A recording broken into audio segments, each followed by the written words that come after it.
All right, here's the last clip of the ArriveCam meeting committee. It was hot and heavy, and this was MP Genius and MP NDP John.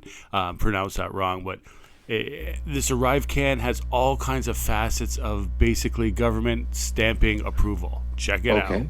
Um, the in terms of the back to the standard practices, we've heard about standard practices, um, and I find them outrageous when it comes to the procurement here. And PSPC admitted that there's literally no limit on the commission's contractors can pocket on government contracts. So if you've got a project like Bottler software where the contractor takes 15 or 20%, the subcontractor takes another 15 to 30%, then the actual people doing the work get what's left.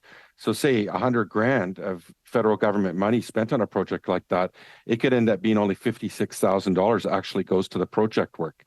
Now, the government could get the exact same thing for half as much based on that. And there are contracts with even more layers and steeper commissions than that, as you know. So the government's admitting they don't know how deep these commissions go. As the Treasury Board Secretary is mandated to make policy recommendations to protect tax dollars. As a CTO, will you do everything you can to stop this runaway graving train by imposing a limit on commissions? And why isn't the government hired its own IT recruiters? Like by the numbers we're seeing, you could hire 10 IT recruiters at the governor general salary based on what GC Strategies got and still save millions of dollars a year. Thank you for the question. My role as Chief Technology Officer is setting enterprise direction on IT. There are different parts of the Treasury Board that set directives on expenditures and other policies. I can't speak on behalf of all of Treasury Board.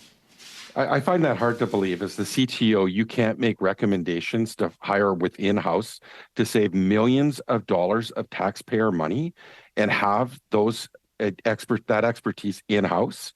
You're saying that you have no say in it, no involvement in improving efficiencies and saving taxpayers' dollars. Thank you for the question. In the technology direction and decisions and enterprise standards that I set, that is actually fundamental to what we do, not from a procurement perspective, but it also takes into account the different cloud technologies and others to ensure that what we deliver and the digital solutions that we deliver are delivered as effectively as possible. So absolutely taxpayer dollars is front and center in the technology perspective. The element around procurement is a different part of Treasury Board Secretariat and PSPC. But taxpayer dollars in terms of the investments and technology investments we make is front and center in everything that we do. Thank you very much. And we are done with that round. Thank you, everyone, for your patience. All right, so MP Genuous is, excuse me, is up here, and he's very much perturbed on this day. But will they get to the bottom of it? Who knows? Let's see. Guaranteed to find out more. Genuous, why don't you go ahead for 5, Check please. it out. Well, thank you, Chair. Mr. McDonald also said during his testimony, quote, Mindone made the decision to go with GC Strategies because of the fact that he had been told that he could not use Deloitte. Mr. Doan, was that statement by Mr. McDonald accurate? Thank you for the question. I was never told not to use Deloitte. Okay. Did you imply in conversation with Mr. McDonald that you'd been told not to use Deloitte? I did not imply not to use Deloitte. What I asked and what my concern was the outsourced solution. Okay. So you were presented with 2 options. You came back and you said, "Well, I prefer the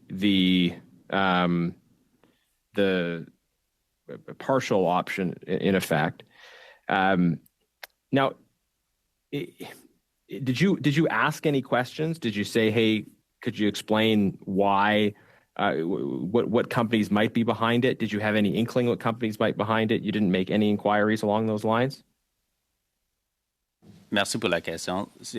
Thank you for the question.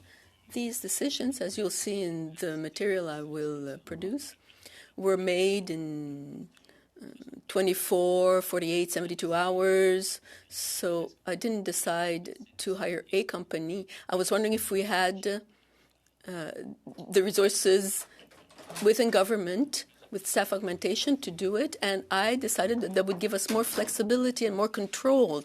I didn't want to make a decision against Deloitte. I was against the complete outsourcing, which would not give us the required control and flexibility. Thank you, sir.